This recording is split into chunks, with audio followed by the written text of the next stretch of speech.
আসসালামু আলাইকুম প্রিয় দর্শক, সবাই কেমন আছেন? আশা করি ভালো আছেন। আলহামদুলিল্লাহ, আল্লাহর রহমতে আমিও ভালো আছি।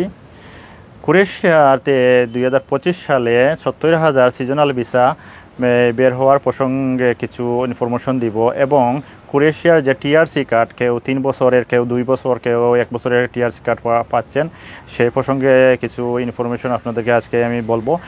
আর ক্রোয়েশিয়াতে বর্তমান যে পরিস্থিতি, ক্রোয়েশিয়ার বর্তমান পরিস্থিতি এবং ভিসা কতটুকু হচ্ছে, ভিসার রেশিও, এবং যারা ক্রোয়েশিয়ার ভিসা পাচ্ছেন, ক্রোয়েশিয়ার পরিস্থিতি সম্বন্ধে, ক্রোয়েশিয়ার যে এই ভীতিকর যে অবস্থা, অনেকেই আমাকে বলেছেন ক্রোয়েশিয়ার পরিস্থিতি কেমন, এবং ক্রোয়েশিয়াতে আসার পর কী প্রবলেমে পড়বেন বা ক্রোয়েশিয়াতে আসতে পারবেন কি না, সে প্রসঙ্গে আজকে আমি কিছু ইনফরমেশন আপনাদেরকে দিব। তো মিস্টার আজিজ 365 ইউটিউব চ্যানেল থেকে আমাদের স্বাগতম। যে যেখান থেকে আমার ভিডিওটি দেখছেন, ভিডিওটি ভালো লাগলে লাইক, বন্ধুবান্ধবদের সাথে শেয়ার করে নেবেন, এবং অবশ্যই আমার চ্যানেলকে সাবস্ক্রাইব করে নেবেন। আর যারা ইতিমধ্যে সাবস্ক্রাইব করেছেন তাদেরকে অসংখ্য অসংখ্য ধন্যবাদ।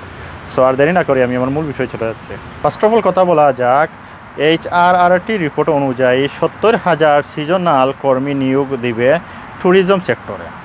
কিন্তু এই যে 70,000 সিজনাল কর্মী, এগুলা এই আশেপাশের দেশ যেমন বসনিয়া, সার্বিয়া, এগুলো থেকে নেওয়া হতো। কিন্তু এখন এশিয়ার দিকে ভিসা দেওয়ার একটু সম্ভাবনা বেশি, কারণ সিজনাল কর্মীরা যারা সার্বিয়া, বসনিয়া, এগুলো থেকে ক্রোয়েশিয়াতে আসার পর অনেকে আবার চলে যায়, অনেকে থেকে যায়, বা অনেকেই অনেক দেশে চলে যায়। এখন ক্রোয়েশিয়া সরকার যে নির্দেশ দিয়েছে যে এশিয়া দেশ থেকে সিজনাল কর্মী আনার ঘোষণা দিয়েছে, কিন্তু এশিয়ার দেশের মধ্যে আমাদের বাংলাদেশের নামও আছে। এই জন্য বর্তমানে 2025 সালে সিজনাল ভিসা ইস্যু হবে ক্রোয়েশিয়ার, সেটাতে বাংলাদেশের নাম এসেছে। সেজন্য আপনারা যারা ক্রোয়েশিয়াতে আসতে ইচ্ছুক আছেন, তারা সিজনাল ভিসা যখন বাংলাদেশের জন্য পুরোপুরি ঘোষণা আসবে, তখন সিজনাল ভিসার জন্য আপনারা অ্যাপ্লাই করতে পারবেন। কিন্তু এই সিজনাল ভিসাটা 3টি স্টেপে দেওয়া হবে। যেমন এটা হচ্ছে আপনার এই কুক, শেফ, এবং হাউসকিপার, এবং ক্লিনার আর ওয়েটার, এগুলোতে বেশিরভাগ সিজনাল বিষয় ক্রোয়েশিয়াতে আসে আশেপাশের দেশ থেকে। আর আপনারা যারা ক্রোয়েশিয়াতে আসতে ইচ্ছুক আছেন, অন্তপক্ষে শেফের কাজ বা ওয়েটার বা এই যে ক্লিনার, কিপার, এগুলার কাজটা শিখবেন, এবং আপনারা স্কিল হবেন, এবং আপনারা যে স্কিল হলে যে স্কিল আপনি আছেন সেটার একটা প্রপার একটা ভিডিও বানাবেন, এবং প্রপার যে শেফের যদি কাজ শিখেন বা শেফের কাজ করেন সে বিষয়ে একটা ভিডিও বানাবেন, এবং শেফের পোশাক পরে ওইটা, বা ক্লিনার যদি করেন ক্লিনারের পোশাক পরে সেগুলো দিয়ে একটা ভিডিও বানাবেন, ভিডিও বানিয়ে রাখবেন।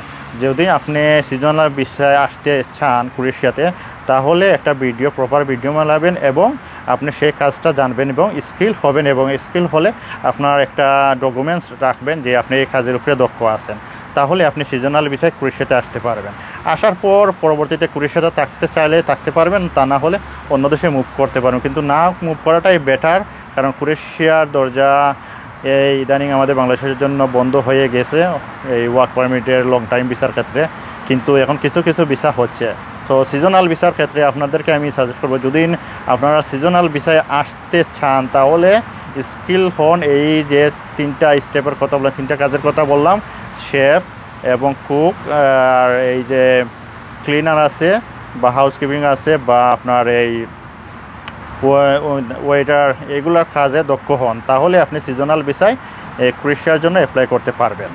দ্বিতীয়ত বলা যাক টিআরসি কার্ড নিয়ে অনেকেই অনেক প্রশ্ন করেছেন আমার কাছে। কিন্তু টিআরসি কার্ডের যে আমি বলছি, আমার আগের ভিডিওতে আমি বলেছি যে টিআরসি কার্ড 3 বছরের এখন থেকে ক্রোয়েশিয়াতে দিবে। আসলে 3 বছরের টিআরসি কার্ড কেউ পেয়েছে, কেউ 1 বছরে, কেউ 2 বছরে। এটা কেন?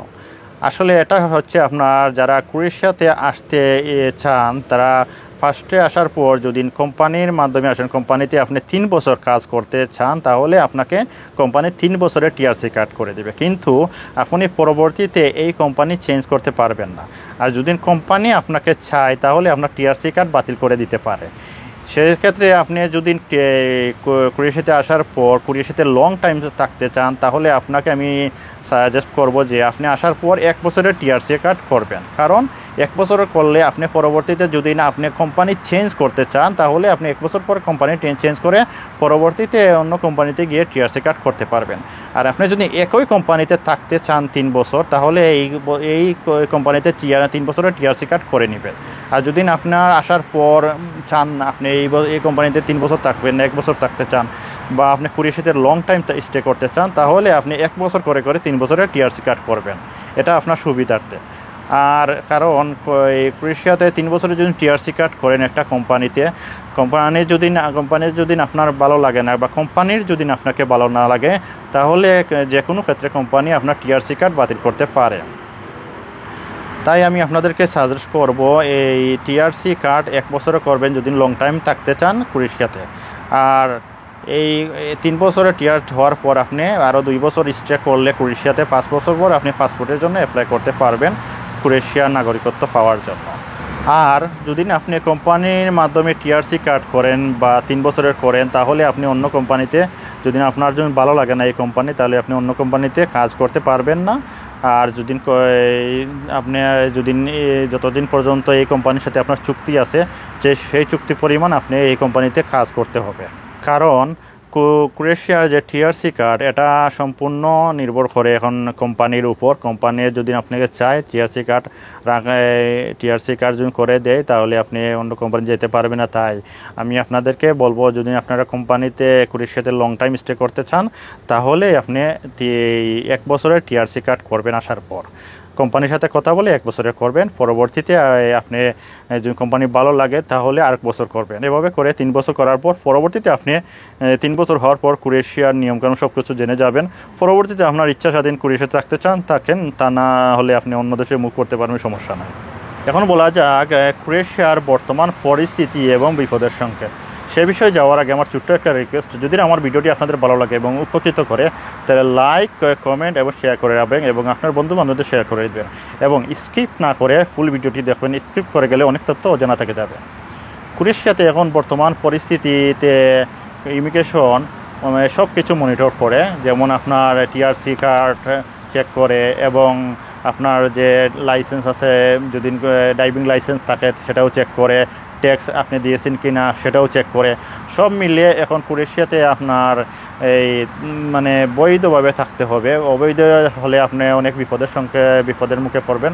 সো সেক্ষেত্রে আপনাদেরকে আমি বলবো যদি আপনাদের এই ট্যাক্স আপনারা ঠিকমতো দেন না তাহলে আপনি যে কোম্পানিতে কাজ করবেন কোম্পানির মালিকও বিপদে পড়বে। সো সেক্ষেত্রে আপনাদের টিআরসি কার্ডের মেয়াদ শেষ হওয়ার আগে কোম্পানিকে বলবেন টিআরসি কার্ডের মেয়াদ বাড়িয়ে দেওয়ার জন্য যদি আপনি সেই কোম্পানিতে কাজ করতে ইচ্ছুক হন। আর যদি আপনি কাজ করতে ইচ্ছুক না হন তাহলে আপনার এই কার্ডের মেয়াদ থাকা সত্ত্বে আপনি অন্য কোম্পানিতে মুভ করার চেষ্টা করবেন এবং এই মেয়াদ থাকা সত্ত্বে অন্য কোম্পানিতে গিয়ে আপনি ভিসা লাগিয়ে নেবেন। আর আপনার ট্যাক্সটা ঠিকমতো দিবেন এবং লাইসেন্সেও ইমিগ্রেশন চেক করে। সো সেক্ষেত্রে আমি আপনাদেরকে বলবো আপনারা ভুয়া কোনো ডকুমেন্টস নিয়ে ক্রোয়েশিয়াতে কাজ করবেন না। যদি আপনাদেরকে ইমিগ্রেশন বা পুলিশ ধরতে পারে তাহলে আপনাদেরকে দেশে পাঠিয়ে দিবে। এটা এখন ক্রোয়েশিয়াতে খুবই মনিটর হচ্ছে যে ইমিগ্রেশন পুলিশ চেক করছে যে আপনারা যারা বৈধ আছে কি অবৈধ। এদের যারা বৈধ আছে তাদেরকে তো কোনো সমস্যা না, যারা অবৈধ আছে তাদের অনেক প্রবলেম হচ্ছে। সো যারা অবৈধ আছেন যদি ক্রোয়েশিয়াতে থাকতে পারেন না তাহলে আপনারা স্পেনের দিকে বা ইটালি এদিকে মুভ করতে পারেন। আর যারা বৈধ আছেন তাদেরকে আমি বলবো আপনারা সব কিছু এই সময় আপনার টাইম থাকার সত্ত্বে আপনারা এগুলা চেক করবেন। কারণ এগুলা যদি আপনার মেয়াদ থাকে না বা আপনার ট্যাক্স দেন না বা লাইসেন্সে আপনার সমস্যা থাকে বা আপনার টিআরসি কার্ডের মেয়াদ নাই তাহলে আপনি অনেক বিপদের সম্মুখীন হবেন। এখন বলা যায় কেন এই সমস্যাগুলো সৃষ্টি হচ্ছে ক্রোয়েশিয়াতে। আসলে ক্রোয়েশিয়াতে আগে যেভাবে মানুষ বাংলাদেশ বা বিভিন্ন দেশ থেকে এশিয়া মহাদেশ থেকে যে আসার পর ক্রোয়েশিয়াতে না থেকে অন্য দেশেই চলে গেছেন, কিন্তু এখন ক্রোয়েশিয়া তারা নতুনভাবে ক্রোয়েশিয়াকে সাজাচ্ছে। ক্রোয়েশিয়ার যা নিয়ম কানুন সব কিছু চেঞ্জ করে নতুনভাবে তারা ক্রোয়েশিয়াকে গুছাচ্ছে। এই জন্য ক্রোয়েশিয়াতে যারা বৈধ আছেন তারা ক্রোয়েশিয়াতে থাকতে পারবেন, অবৈধ যারা আছে তাদেরকে ধরে দেশে পাঠিয়ে দিবে। বা ওরা অন্য কোনো ব্যবস্থা নেবে। সেই জন্য আমি বলছি আপনাদেরকে, আপনারা সতর্ক থাকবেন, বারবার বলছি।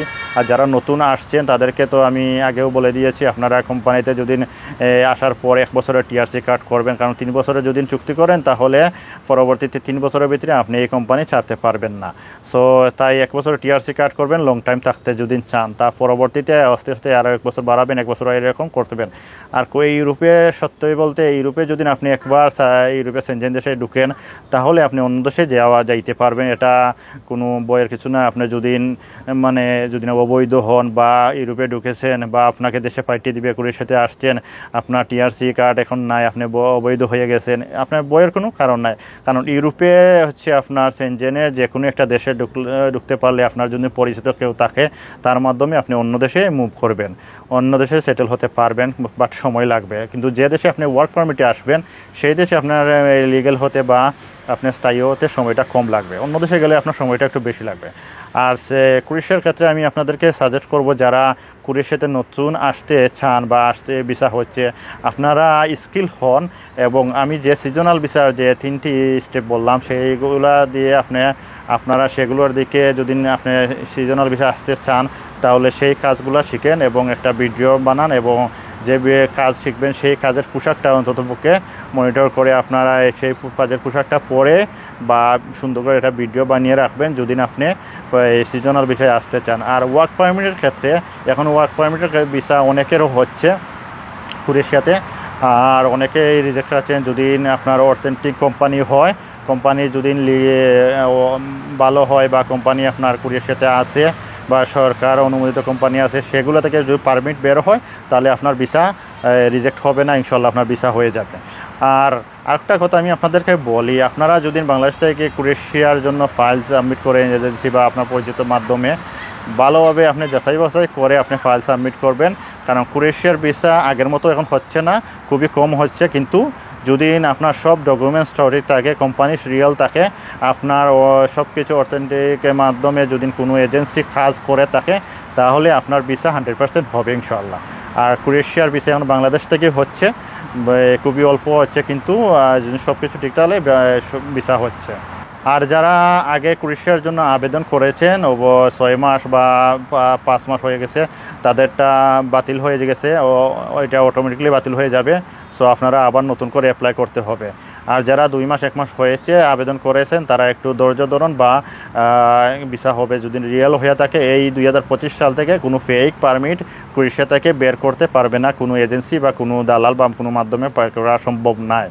সো আপনারা নিশ্চিন্ত থাকেন যে ক্রোয়েশিয়ার যদি ভালো মাধ্যম পান তাহলে তার মাধ্যমে আপনি কাজ করান, ইনশাল্লাহ আপনার ভিসা হবে। তো এত সময় আমার ভিডিওটি দেখার জন্য আপনাদেরকে অসংখ্য অসংখ্য ধন্যবাদ। ক্রোয়েশিয়া বা ইউরোপের যে কোনো দেশের ইনফরমেশন পেতে এবং বা নতুন নতুন তথ্য পেতে আমার সঙ্গে থাকুন এবং আমার চ্যানেলকে সাবস্ক্রাইব করে রাখুন। ওকে, আল্লাহ হাফিজ।